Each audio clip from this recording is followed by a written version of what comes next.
The elevator doors slid open with a soft chime, and Maya Patel stepped onto the gleaming marble floor of Nexus Tech's 20th floor lobby. Her laptop bag hung precisely over her shoulder, her stride measured and controlled. As the newest software engineer at one of Silicon Valley's most prestigious startups, she had learned to navigate these halls with quiet confidence, but confidence, she had discovered, was not armor against casual cruelty.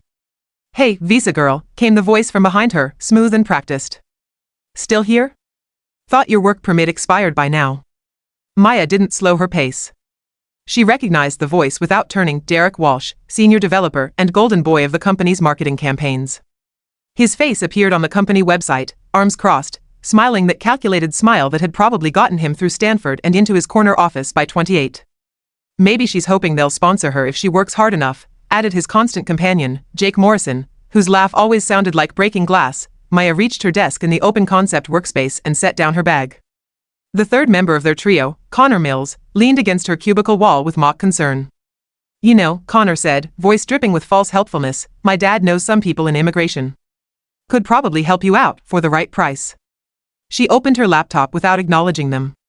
Maya had been born in Fremont, graduated from UC Berkeley with honors, and held 3 software patents.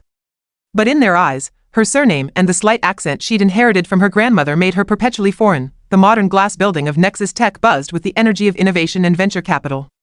Exposed brick walls displayed motivational quotes about disruption and changing the world. The kitchen stocked kombucha and cold brew. Ping-pong tables dotted the break areas. It was supposed to be different here, meritocratic, progressive, the future. Instead, it felt like high school with better coffee. Maya's parents had built their own tech consulting firm from nothing, working 18-hour days to establish themselves in the Bay Area. Her father, Raj Patel, was a former systems architect who now ran cybersecurity for mid-sized companies. Her mother, Priya, had transitioned from software development to venture capital, specializing in biotech investments. Neither of them knew about the daily erosions Maya faced at work. She hadn't told them about Derek's comments during code reviews, the way he questioned her every suggestion while nodding approvingly at identical ideas from her male colleagues. She hadn't mentioned Jake's habit of speaking over her in meetings, or Connor's tendency to joke about diversity hires whenever she received recognition. The breaking point came on a Tuesday morning during the weekly stand-up meeting. "Maya's been working on the authentication module," announced their team lead, Sarah Chen, reading from her notes. "How's progress looking?" Maya opened her mouth to respond, but Derek cut her off. "Actually, I've been reviewing her code," he said, fingers steepled. "There are some serious security vulnerabilities. I'm not sure she understands enterprise-level architecture." Maya's jaw tightened. She had spent 3 days perfecting that module, implementing industry best practices she'd learned from her father's company. "Which specific vulnerabilities are you referring to?" Derek waved dismissively. "SQL injection risks, improper input validation. Basic stuff, really. Maybe you should pair program with Connor, he could walk you through proper security protocols." Connor nodded sagely, as if this wasn't the same Connor who had once pushed untested code to production and crashed the entire user authentication system. "I'd be happy to review the code with you both," Maya said evenly. "Could you show me exactly where you're seeing these vulnerabilities?" "Don't take it personally," Jake chimed in with a smirk. "We all had to learn somewhere. Some of us just pick it up faster than others." Sarah looked uncomfortable but said nothing. The meeting moved on. Maya sat in silence, heat building behind her sternum. That afternoon, she did something she'd never done before. She opened her phone's voice recorder app and slipped it into her blazer pocket. The next provocation came 2 days later. Maya was troubleshooting a server issue in the break room when Derek approached with his coffee mug, deliberately bumping her shoulder as he passed. "Oops," he said, not looking sorry at all. "Maybe you should be more aware of your surroundings. That's probably why your code has so many bugs." "My code doesn't have bugs," Maya replied quietly. "Sure it doesn't," Connor said, appearing with Jake in tow. "That's why Sarah had to assign Derek to review everything you write." Maya's phone, still recording in her pocket, captured every word. "You know what your problem is?" Derek continued, leaning against the counter. "You think because you went to Berkeley, you're automatically qualified for this job. But there's a difference between textbook knowledge and real-world experience." "And what's that difference?" Maya asked. Derek smiled, the expression sharp and cold. "Being able to think like an American developer. Understanding how we build systems here, not whatever backward methods you learned growing up." The room went quiet. 2 other employees, previously engaged in their own conversation, glanced over nervously. Maya studied Derek's face for a long moment. "Are you saying my technical approach is flawed because of my cultural background?" I'm saying, Derek replied, voice rising slightly, that some people get hired to check boxes, not because they can actually do the job. Jake snorted. Connor grinned. The other employees looked away. Maya nodded once, then walked back to her desk. She had what she needed that evening. She sat in her Palo Alto apartment with her laptop open, organizing files. Audio recordings, time-stamped and labeled. Screenshots of code reviews where Derek had criticized her work for issues that didn't exist. Email threads where her suggestions were ignored, then later implemented by male colleagues who received full credit. She built a comprehensive timeline, cross-referenced with project deliverables and performance metrics. Her work spoke for itself: on-time delivery, zero critical bugs, positive client feedback. The pattern of harassment was undeniable, but Maya didn't send it to HR. Not yet. Instead, she waited. The opportunity came during Nexus Tech's quarterly all-hands meeting. The entire company gathered in the main conference room, with remote employees joining via video call. CEO Michael Torres stood at the front, discussing company values and the importance of inclusive innovation. Our diversity makes us stronger, Torres said, clicking through slides about the company's commitment to equity. Every voice matters here at Nexus Tech. During the Q&A session, Derek raised his hand. Mike, I appreciate the sentiment, he said, using the CEO's first name with casual familiarity, but sometimes I wonder if our hiring practices prioritize diversity over competence. Are we setting people up for failure by placing them in roles they're not qualified for?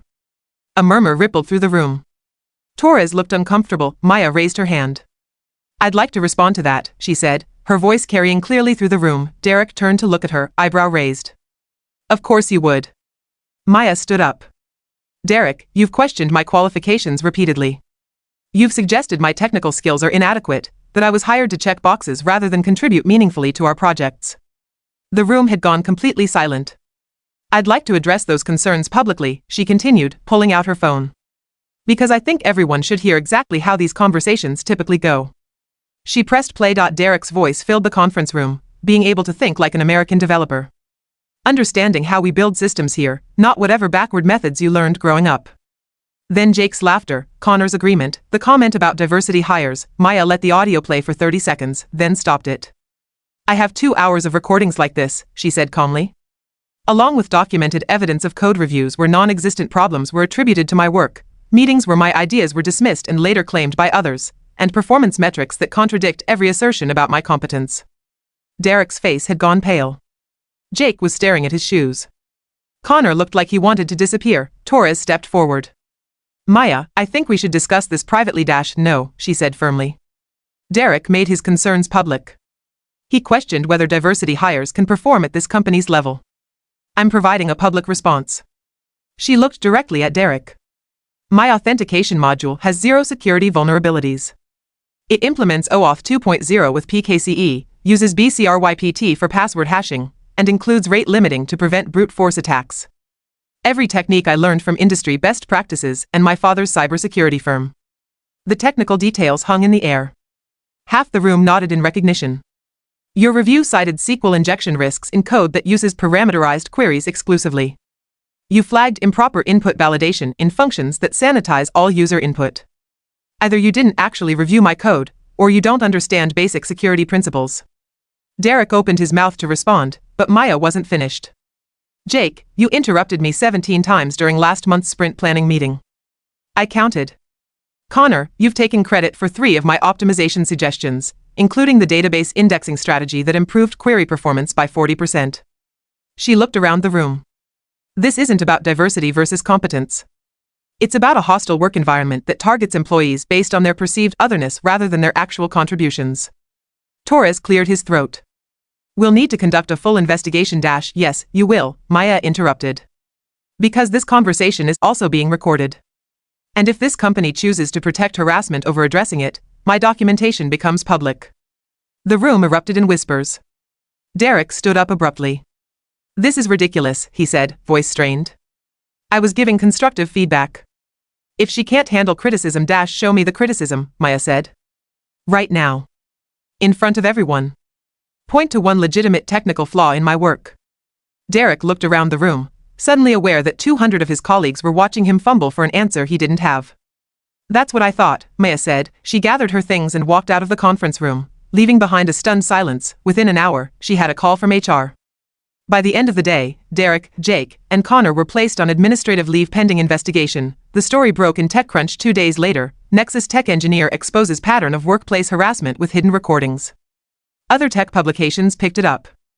Maya's methodical documentation became a case study in how to combat workplace discrimination. The company's response was swift and comprehensive. Derek was terminated.